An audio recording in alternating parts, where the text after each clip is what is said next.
In this bulletin, Inkjet predicted to be dominant over laser within 3 years. A new world record is set by collecting old printers and other e-waste in just 7 days.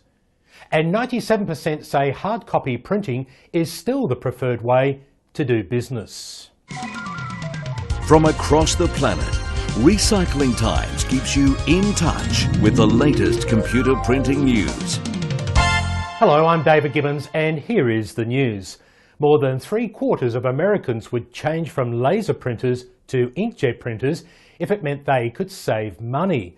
So says research group InfoTrends, who have just published a paper, Is Inkjet Printing Ready to Transform the US Office Printing Environment?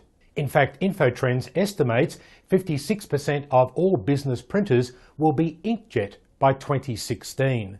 While customers are also looking for speed, reliability and output quality, the study reveals the most compelling reason for finally selecting inkjet ahead of laser is a desire to lower costs. But MSE's Luke Goldberg has a different view on whether inks will overrule laser, and I'll talk to him about that in just 4 minutes' time. Shopkeepers in New Delhi claim HP has unfairly harassed them while searching for counterfeit printer cartridges.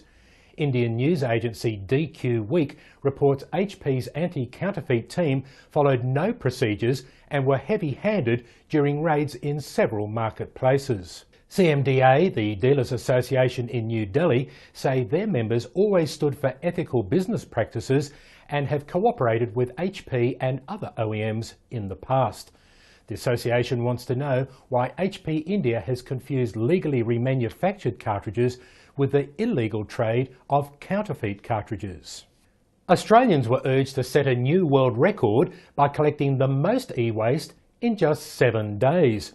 Tech Collect say the dumping of old printers, printer cartridges and other e-waste like computers and televisions is the nation's fastest growing waste problem.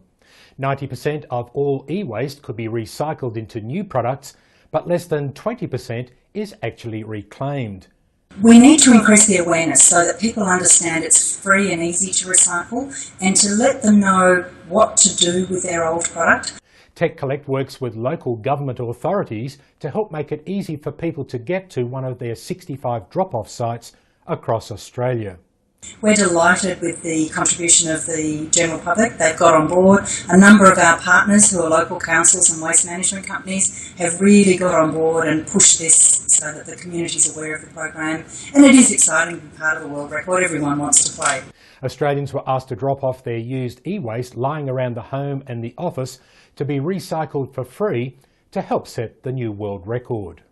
97% of businesses in the Middle East and Africa still prefer hard copy printed materials. According to research commissioned by Canon, 54% say print is still more effective than any other media. An analysis of the research reveals print and digital are both expected to grow side by side and not compete for ultimate supremacy. Canon says the results differ from Europe, where only 87% of companies prefer printed pages. But they say the demand is extremely high in all regions, given the prediction many years ago hard copy printing would die.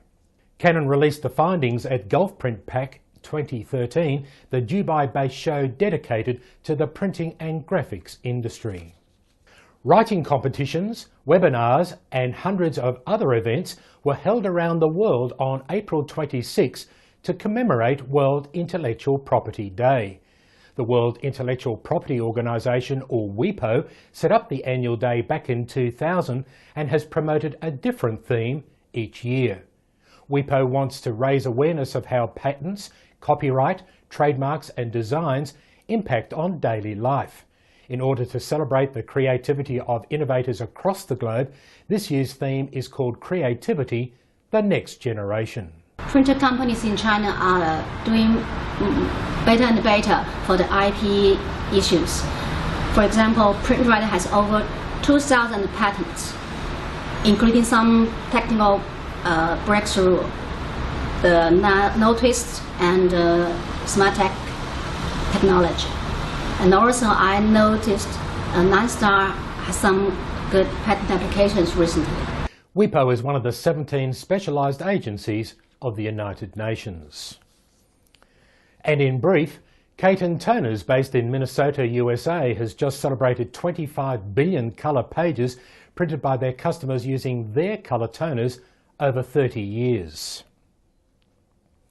Eastman Kodak, which has sought protection from bankruptcy, has agreed to sell its document imaging assets to Brother Industries for about $210 million US.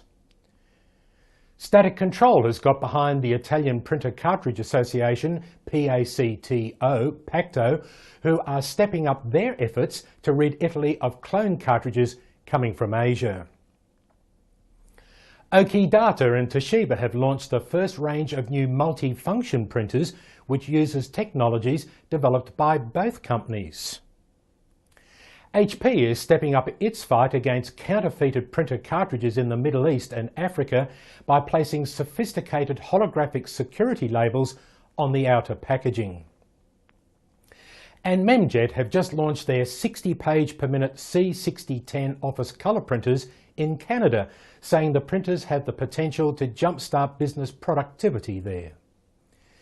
And MSC's Luke Goldberg is online. Luke, let's talk about these faster inkjet ink printers.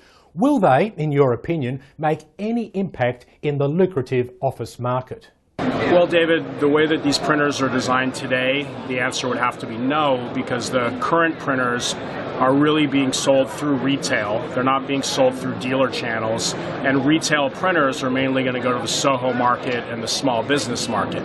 The printers are heavily featured, they are fast, and they are higher yield and lower cost per page than traditional ink products, but this product as it exists today is really designed as a Soho product. That said, they're using scalable technology, which means that presumably they could scale the technology up into a larger, more heavily featured, higher yielding business class type printer that might have uptake through their dealer channels. But until they have this product and they're placing it through dealer channels, I really see it as more of a Soho play.